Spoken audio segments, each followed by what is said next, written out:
We graded the entire site to a certain level so far.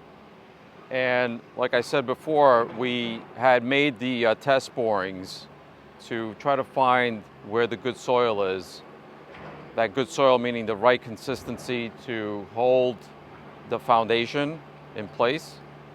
And as we're grading, we found that as we got to the back, just like the initial report said, that there's a lot of crappy soil towards the back of the building, and we found all that. There were like so many different color variations back there. You could see here in the front area, there's a very consistent color with the soil, and you could tell that it's the good soil. And when you get to the back, by finding all those different color variation, you could just tell that it was just a bunch of crap. So right now, the excavator's in the back, trying to dig deep enough to find where that good soil is. So according to those original test borings, back there, that good soil was about 8 feet deep. And in the front here, it was just about 3 or 4 feet deep. So let's go to the excavator, take a closer look at what he's doing.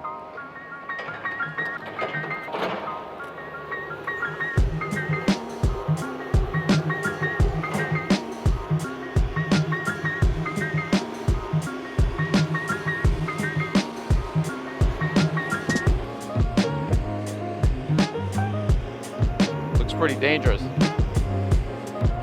All right, so let's back up here.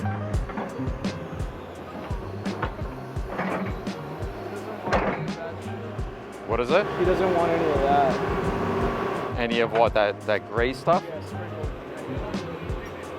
He wants it completely out. He's got to test it.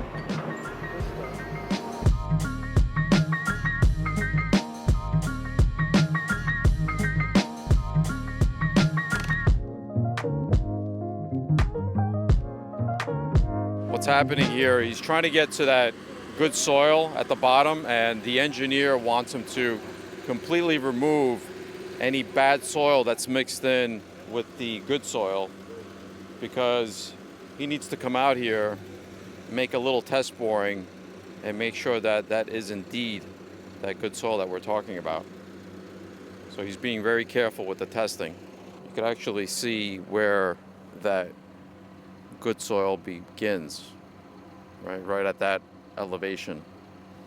So it's a little tricky because the earth is all different levels and variations. So we have to get all this junk out of here and then backfill it with the good stuff. So in some conditions, what happens is if there isn't any good soil, sometimes it happens where you're in an area like marshland or what used to be swamps, and you don't have any of this decent conditions. In order to support a building, you would have to use pilings. We got lucky here, so we don't have to use pilings, but we do have to deal with all this bad soil and getting rid of it. So the monitoring guy left? Yeah, he's gone. He's And already where did he put the monitoring thing? in the neighboring building's package room. Okay. So he set that up. He coordinated that with his office. He made sure it was working properly. And when's the guy gonna come to start chipping the rock? This Friday. Friday? Yeah, he probably will bring his machine on Thursday, just to prepare for Friday, and then Rocky will assist him in removing the chunks that he breaks off the stone. And he said it's gonna take about a week to chip it out, or He 2 thinks weeks? it's about a week. Some people told us, it might take a little longer. Rocky thinks with this guy, he might take a shorter amount of time because his hammer is pretty heavy duty. 7,000-pound hammer, so we'll see how it does. Well, looking forward to it. Yeah, We'll check it out when it starts. yeah, Friday. Got here this morning, and I was expecting that the chipping guys would start chipping away at this rock. And I got here, there's nothing going on. And then we did expect to have the electricians working on the temporary service.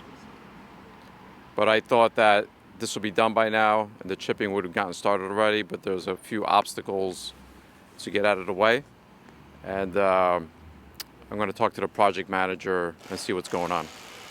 Why didn't the chipping guy start yet? The guys over there are installing temp electric, and he had to grease his truck, so he spent some time just doing that while they're getting done over there. Does that also have anything to do with like safety? The chipping machine being too close to them? Yeah, we have some plywood barriers there. We have to put them up, but they're kind of in the way right now, so we don't want to start until those barricades are up, protecting mainly the sidewalk.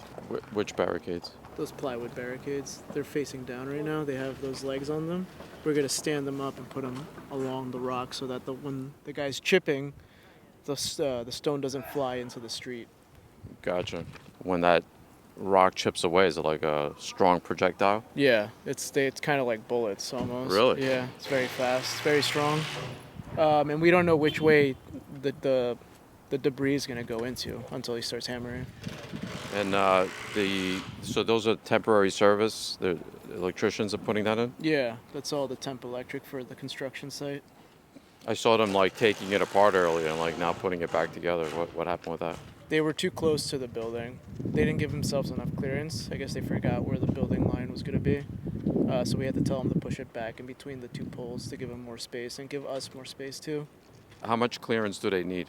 They need at least 3 feet so that they could work in front of the temp electric in case anything goes down. And then also, so we wanted them to go further back so that we could have enough space to work on the facade when it comes time to that. Masons having space for that. So you got here and the thing was too close. When you have a situation like that, how do you deal with it? I just tell them to stop and reassess, tell them why we need the space, and try to work out a solution with them, basically.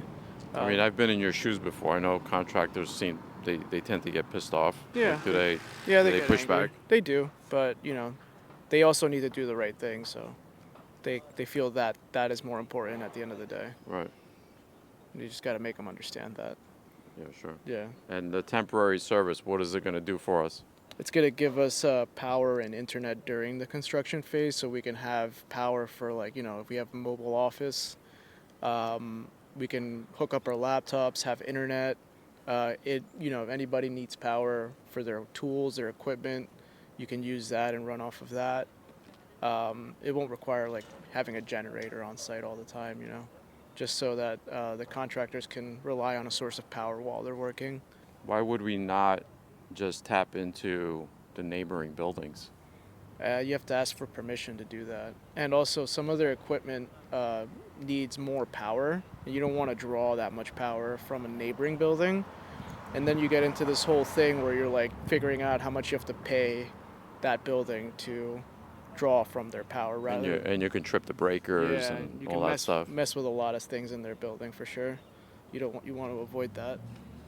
So now when these guys are done with this temporary service, the guy is going to start chipping away at the rock? Yeah, he's just greasing up his equipment to start today. So he just wants to make sure everything's set up. While he's doing that, those guys should be finishing up. Now, he was explaining to me that, which I didn't know, that they were going to do. He's going to start drilling the rock instead of just chipping away at it. Why is that? Yeah, so he just realized that the neighboring building, is sitting on that rock. So in order to avoid a lot of vibration, he's going to start drilling it to separate the rock away from that building before he hammers. Because it could start penetrating or cracking underneath the other building? That's right, yeah. And it could also cause more vibration the closer you get to the building. Gotcha. What's going on with the dirt? It looks like there's still a lot of dirt left. You think we're going to get through this dirt today? Yeah, I think so. We got 10 trucks done already. We only got 24 more we're allowed to take out. And we've gone 40 out of here before, so I think we'll be good taking out the dirt. As for whether we're going to have enough trucks to take out what we have remaining, that's still a question that, we'll find out as we get close to the end. Okay, but that should get done today. That should get done today, yeah. Why can you only do 24 trucks today? We were given a certain amount from the beginning. When they do 3 tests, they're allowed 3,000 tons essentially at the disposal facility. Once you come near that or go over that, you need to do another round of testing. So we want to stay within that limit, so we don't have to do another round of testing because we won't have that much dirt to remove by that point. And another round of testing, is that, like, it's pretty expensive, right? I hear it's Yeah, like $5,000. Yeah, because they are required to do three different. They need to do it from 3 different locations in order for them to have another 3,000 tons they can remove, and that's a minimum requirement. So even if you have one more truck that you need to do and you have to test it, you'd have to pay about $5,000 for that one truck of removal. Yeah, and we don't have that much soil left to remove, so we don't want to, have to do the testing with one truck left. Well, maybe we could use that as backfill or something. Right. Okay. That's good. Are you an Eagles fan? Yes. Why? My cousins got me into football, and they're from Delaware, and they're Eagles fans. So. And is that what do I want to say? You're getting beat up on the job site every day? Not Yeah. every Do day. you get beat up? I don't get shit from Do that. the guys harass you for being an Eagles fan? No, not yet. I don't really get much harassment. Just I've actually gotten more praise from other Eagles fans in the area. All right. Well, we'll keep you guys posted on that. See if Reed has any black eyes. Right, exactly. Can you explain to me a little bit about this machine? But Yeah. Is that what you're going to use to chip the rock? yes, you can use the chipper rod, but this is really strong. For break the rock, you need to get the drill first and drill, make a line to drill to close the building. You need to drill first because the vibration is no feel too much in the bottom of the building. So you gotta make holes in the rock Yes, first. You gotta yes. drill the holes, Yes. and then you gotta chip it. Yeah, I can chip it right now. I can start on the front, but on the back, when they go close the building, you need to drill first. I see. Yes. How many holes do you have to drill? A lot. Every 8 inches. Every 8 inches. Yes. And how deep? 2 feet deep. 2 feet deep. Yes. It takes a long time each hole. Take like two days. 2 days. Yes. And altogether in that rock, how many holes you have to? Like a lot of holes? Yeah, maybe like 15 holes. Like 50 holes. Yes.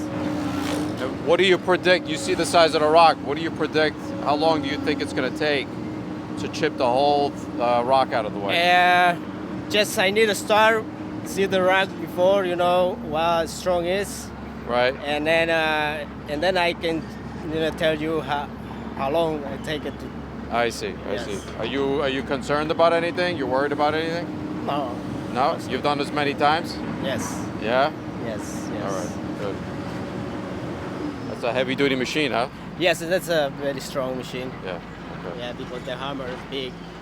And it causes a lot of vibration, right? Right. Yeah. Yes. But it's pretty. How do you think with the building next door? No problems. No problem. That's why I need to do the holes first. The drilling first. The drills, Got it. because this the rock is underneath the footing, the building. I see. Yeah, So, this go underneath. so you don't want it to crack underneath. Right. Yeah.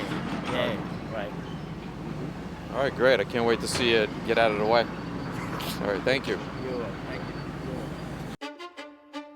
you. Sometimes neighbors won't be as forgiving. And as a matter of fact, this guy doesn't want us touching his wall. So we've been going back and forth with him, negotiating and asking him if we can take this wall down. But he wants a lot of money for that. It's going to eat away at our property. That's very valuable to us. We're, making him a few offers. He's got a number in mind. We're trying to meet in between. Hopefully we'll get to the right number and we'll settle this. So I just got the phone call, and that wall we were just talking about with the graffiti on it,